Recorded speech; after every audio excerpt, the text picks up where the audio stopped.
వార్తిల్లు. ఆంధ్రప్రదేశ్ రాష్ట్ర విద్యుత్ ఉద్యోగుల మరియు కార్మికుల ఉమ్మడి కార్యాచరణ కమిటీ ఆధ్వర్యంలో ఈ నెల 15వ తేదీ నుంచి 20వ తేదీ వరకు దశలవారీగా ఆందోళన కార్యక్రమం చేస్తున్నామని, దీర్ఘకాలిక సమస్యలపై ఆందోళన చేస్తున్నామని ఈ రోజు ర్యాలీ నిర్వహించారు.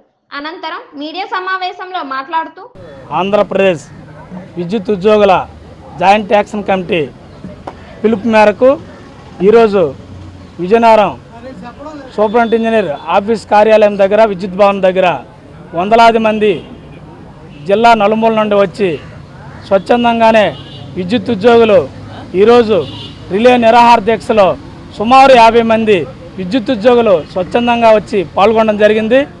అయితే నిన్నటి దినానికి కూడా మహిళా ఉద్యోగులు కూడా స్వచ్ఛందంగా వచ్చి నిన్నటి రిలే నిరాహార దీక్షలు కూడా పాల్గొనడం జరిగింది. 15, 16 తేదీల్లో కూడా నల్ల రిబ్బన్లు పెట్టుకొని నల్ల బ్యాడ్జీలు పెట్టుకొని రాష్ట్ర వ్యాప్తంగా విద్యుత్ ఉద్యోగులు నిరసన తెలియజేశారు.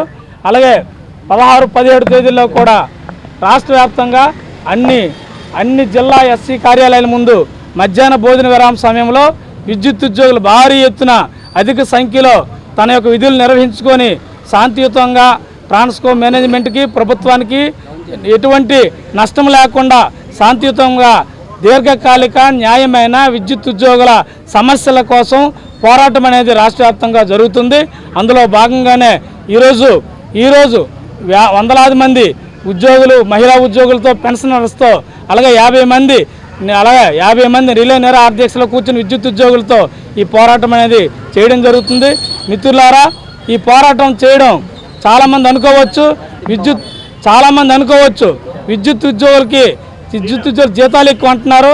జీతాలు ఎక్కువ అనేది దానికంటే ముందుగా దయచేసి ప్రతి ఒక్కరు ఆలోచించవలసింది ఏంటంటే మేము 24x7 అంటే రాత్రింబగళ్ళు నిద్ర లేకుండా రాత్రి 24 గంటలు కూడా ఏ టైంలో ఏ ఫోన్ వస్తుందో తెలీదు, ఎవరికి కరెంటు పోతుందో తెలీదు, ఏడు జరుగుతుందో తెలీదు.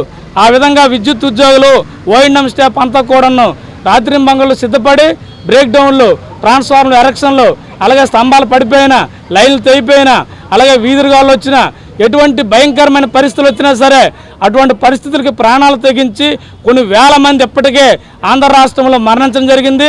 2019లో గత ప్రభుత్వం ఎనర్జీ అసిస్టెంట్లు సచివాలయాల ద్వారా గ్రేడ్ 2 జేఎల్ఎంలుగా నియమించడం జరిగింది. సుమారు 8,000 మంది పైచీలకు, అందులో 250 మంది పైచీలకు ఈ విద్యుత్ మరమ్మతులు చేస్తుండగా విధినగరంలో సుమారు 250 మంది మరణించారు. చాలామంది కాళ్ళు పోయి చేతులు పోయి చాలా భయంకరమైన పరిస్థితి ఉంది. వారిని మేము న్యాయమైన డిమాండ్ ఏంటంటే ఎనర్జీ అసిస్టెంట్లని సచివాలయాలతో పూర్తిగా సంబంధం లేకుండా విద్యుత్ సంస్థలో పూర్తిగా విలీనం చేసి వారికి రెగ్యులర్ చేసి అసిస్టెంట్ లైన్ మ్యాన్ ప్రమోషను ఇప్పించవలసిందిగా మేము రాష్ట్ర మేనేజ్మెంట్కి ఈ యొక్క మీడియా తరఫున ప్రజల తరఫున అందరికి కూడా రిక్వెస్ట్ చేస్తున్నాం. అలాగే దయచేసి మీ అందరికి కూడా నా యొక్క ప్రధానమైన రిక్వెస్ట్ ఏంటంటే చాలామంది వృద్ధులు ఉన్నారు, రిటైర్ అయిపోయిన ఉద్యోగులు ఉన్నారు, మహిళా ఉద్యోగులు ఉన్నారు, సర్వీసులో ఉంటున్న ఓఎండ్ఎం ఉద్యోగులు ఉన్నారు.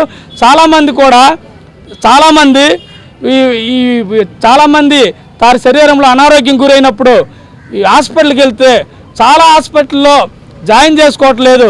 కారణం ఏంటంటే మీ డిపార్ట్మెంట్ నుండి మాకు పర్మిషన్ ఇవ్వట్లేదు, నిధులు రావట్లేదు అని చెప్తున్నారు.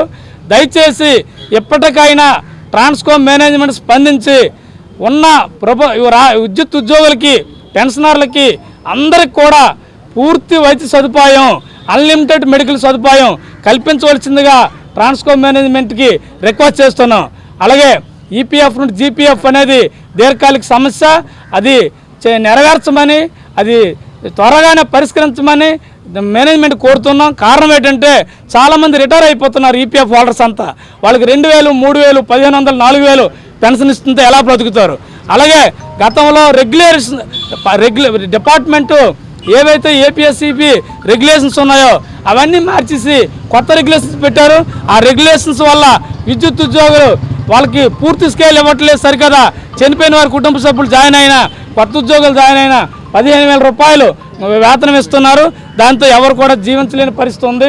దయచేసి సుమారు ఒక 17 డిమాండ్లు, న్యాయమైన డిమాండ్లు ఆల్రెడీ అంగీకరించిన మేనేజ్మెంటు త్వరగా ఇమ్మీడియట్గా పరిష్కారం చేయాలి. కాంట్రాక్ట్ ఉద్యోగులు ఉన్నారు, షిఫ్ట్ ఆపరేటర్లు ఉన్నారు, కంప్యూటర్ ఆపరేటర్లు ఉన్నారు, అవుట్సోర్సింగ్ వాళ్ళు ఉన్నారు, జేఎల్ఎం గ్రేడ్ 2 వాళ్ళు ఉన్నారు. వీళ్ళందరికీ కూడా చాలా పోస్టులు ఖాళీగా ఉన్నాయి, వేల పోస్టులు ఖాళీగా ఉన్నాయి. ప్రస్తుతం పనిచేస్తున్న ఒక ఉద్యోగి సుమారు 4-5 పోస్టులు పనిచేసి భారము గురవుతున్నాడు. చాలా ఇబ్బందిగా ఉంది. దయచేసి ఇప్పటికీ ఖాళీగా ఉన్న వేల పోస్టులని ఇప్పుడు ఎవరైతే అవుట్సోర్సింగ్ కాంట్రాక్ట్ ఉద్యోగులు పనిచేస్తున్నారో వారి ద్వారా మాత్రమే నింపాలని ప్రభుత్వానికి రాష్ట్ర ప్రభుత్వం కోరడం జరుగుతుంది. కోరడం జరుగుతుంది. అలాగే రేపు 22వ తేదీన రాష్ట్ర వ్యాప్తంగా అన్ని జిల్లా విద్యుత్ శాఖ ఎస్సీ కార్యాలయం నుండి కలెక్టర్ కార్యాలయం వరకు, అలాగే మోటార్ బైకుల ర్యాలీ అనేది మేమైతే విజయనగరం సర్కిల్లో జేఏసీ నిర్ణయించడం జరిగింది. దానికి వందలాది మంది జిల్లా నలుమూల నుండి విద్యుత్ ఉద్యోగులు, మహిళా ఉద్యోగులు, రిటైర్ అయిన ఎంప్లాయీస్ అంతా కూడా విద్యుత్ భవనం నుండి సోమవారం 10 గంటల నుండి కలెక్టర్ గారి కార్యాలయం వరకు శాంతియుతంగానే ప్రజలకు కానీ ట్రాఫిక్ కానీ ప్రభుత్వానికి కానీ ఎటువంటి ఇబ్బంది, కష్టము, నష్టం కలిగించకుండా శాంతియుతంగా మేము ర్యాలీ చేస్తాం. ర్యాలీ అనంతరం గౌరవనీయులు కలెక్టర్ గారికి మెమోరాండం అనేది మా న్యాయమైన డిమాండ్లు సమర్పిస్తున్నాం. పబ్లిక్ కూడా దయచేసి మా న్యాయమైన డిమాండ్లు అర్థం చేసుకొని సహకరించవలసిందిగా కోరుతూ ఈ అవకాశం ఇచ్చిన మీడియా మిత్రులందరూ ధన్యవాదాలు తెలియజేస్తున్నాం. అందరికీ నమస్కారం. AP power employees JAC convener, నా పేరు రాజేష్ కుమార్, బండారు రాజేష్ కుమార్. మా మేనేజ్మెంట్ మా స్టేట్ జేఏసీ ఇచ్చిన పిలుపు మేరకు గత 15, 16, 17, 18, 19 రోజుల్లో దఫాలుగా వివిధ రకాల్లో నిరసన తెలియజేస్తూ ఈరోజు 6వ రోజు 50 మంది హంగర్ స్ట్రైక్ నిర్వహిస్తున్నారు. అలాగే మా న్యాయమైన డిమాండ్స్ ఉన్నాయి, ఒక 17 ఉన్నాయి. అవన్నీ మేనేజ్మెంట్ ఇంతవరకు ఇచ్చేయనందువలన మా నిరసన వ్యక్తం చేస్తున్నాం మా స్టేట్ జేఏసీ పిలుపు మేరకు. అలాగే సోమవారం కలెక్టర్ గారికి విన్నపం ఇస్తాము, బైక్ ర్యాలీ. ఇవన్నీ చేస్తున్నా మేము ప్రజలకి ఎటువంటి ఇన్కన్వీనియన్స్ లేకుండా మా ఉద్యోగాలు మేము సవ్యంగా చేస్తూ ప్రజలకి మేము కోఆపరేట్ చేస్తూ మేము చేస్తున్నాము. అలాగే ప్రజలు కూడా మాకు సహకరించాలని విన్నవించుకుంటున్నాము.